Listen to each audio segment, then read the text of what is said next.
Okay, recording. Now, thoughts are immaterial. That's the premise of people who believe in God. If you think in a triangle, it's immaterial, so you have to believe in immaterial things, souls, God, because the triangle you're thinking is immaterial. Okay, now, consciousness might be just an emergence from neurons or brains. Maybe a worm that is called C. elegans has 302 neurons, and it does feels food, yummy, and it thinks enemy, attack, enemy, run away. Maybe it thinks like that.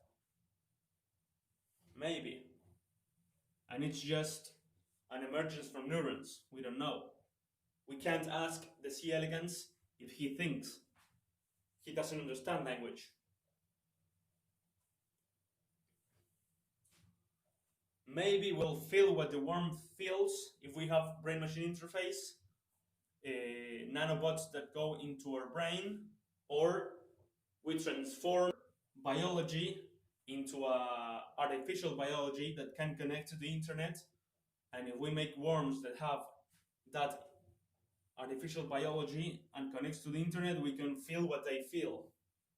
Maybe that will be the secret to unlocking the mystery of consciousness.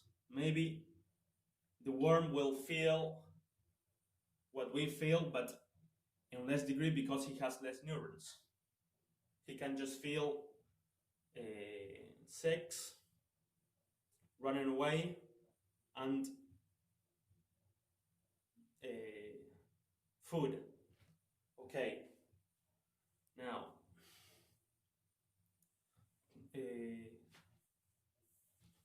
on humans, it's more complex. As Elon Musk said, consciousness feels in another dimension that we are like thinking in our heads or we can transport our consciousness to other places. And maybe that's just an illusion.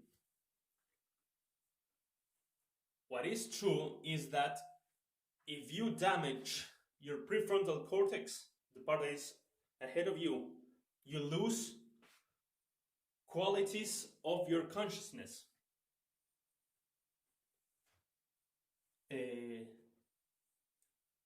Facundo Manes, a neuroscientist from Argentina, I'm from Argentina,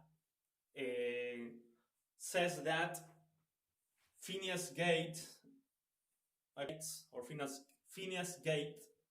don't know which one was, got a piece of metal go through his skull and damage the prefrontal cortex. And he lost consciousness. He lost ability to contain himself if he wanted to touch a girl. He was impulsive. So he lost part of his consciousness that said to him, don't touch the girl, ask her out, don't be impulsive, treat others well. So how do you explain that if you damage the brain, you damage consciousness, and you have souls?